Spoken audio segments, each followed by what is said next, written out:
and he'll be doing post-grad studies now and starting work next year in the IT field.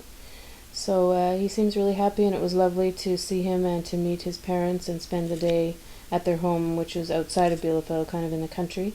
And it was a really nice day, and I really appreciate them making the effort to have me over.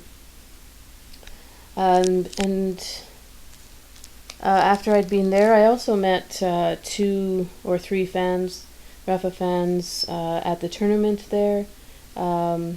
So thank you, Yvonne and Maike from Germany, and Lola. It was really nice seeing you and spending time with you there. So those were the main highlights of Halle and Bielefeld. And then when the week was done there, I took the train to Bruges. Many ways to say the name of that city, but I'm going to stick with Bruges for now. It's the French pronunciation, I believe. And a lovely week there. I really enjoyed Bruges. It was a smaller city again, so very easy to get a handle on sort of where to go, and it's kind of a tourist place, very lovely, has canals running through the city, and I didn't actually take a canal tour. Some of the highlights for me in Bruges were the fact that it was flat, so there was no stairs, and it was very doable for me, and also because one of the women that I met at my B&B back in Bordeaux had given me her email because she lived in Bruges, and so I contacted her and got to meet her and her family and go out for lunch with her and visit her at her home, and so that was a real highlight for me. She gave me lots of good tips about things that I could do in Bruges that were worthwhile, or sort of, the good things to do. Although I did go on a photo tour, which I'd found myself, and it was a young man originally from Montreal who was giving the tour. He married a Flemish girl, and he lives there now, and that was a real highlight for me because it was a rainy day, so I was the only one who ended up taking the tour, and so I got a lot of good treatment that day and saw a lot of things and got a lot of attention from him, and so that was a really great tour. Even though it was 2 hours of walking, it really didn't feel that way because we could set our own pace. I went to the beach one day, and there was a toy store on the way to the beach, so on the way back I stopped there, mistakenly actually thinking that it was a souvenir type shop, and I walked in and it was a toy store, and a very lovely toy store, similar kind of to Toad Hall.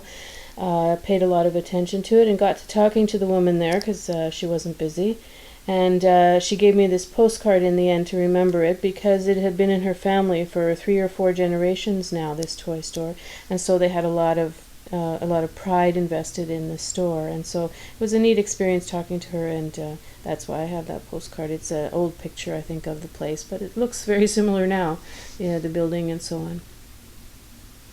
And a bar that I visited to have some nice beer that Andy had recommended, so that was also great.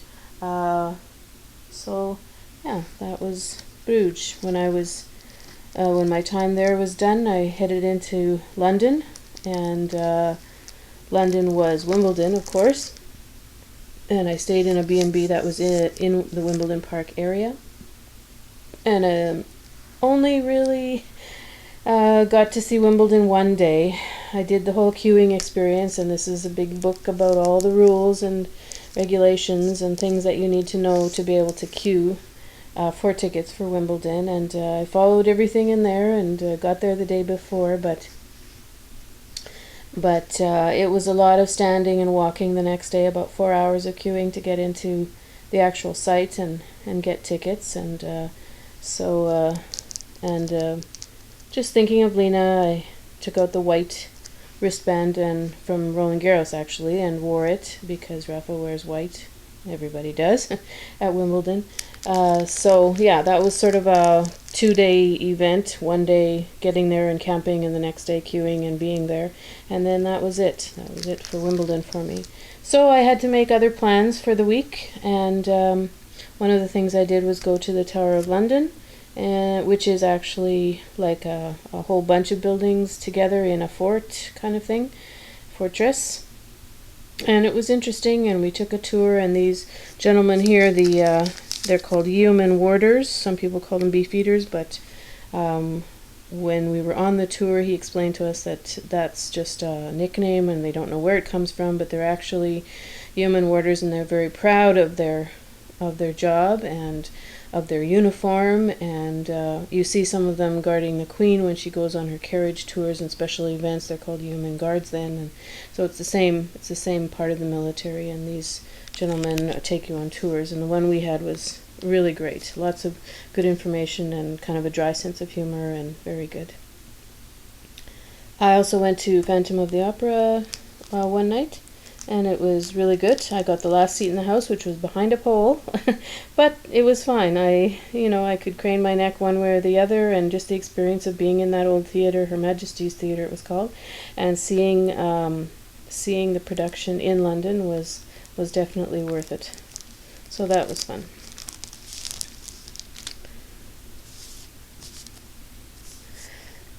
From London, I went down to Devon. I had booked a couple of nights in Torquay, actually on Babbacombe Downs Road, which is sort of like a suburb of Torquay, I guess, and it's in Devon. And it was a lovely couple of days that I spent there. It was about 3 days, I guess, and it was right on the ocean, beautiful, beautiful views again. And I took this cliff railway down to the beach one day. So that was a nice little experience. Not really much, but it was something that I'd never done before. And I put this receipt in here just so that you could actually see that I had something called Eton Mess, which was really good. Lots of meringue and cream and strawberries all mixed up into a big pudding. But it was very good. It was excellent, and I had it at Hooper's department store, actually, on the top floor, so I had a view of the harbor in Torquay there, and that was a really nice experience too.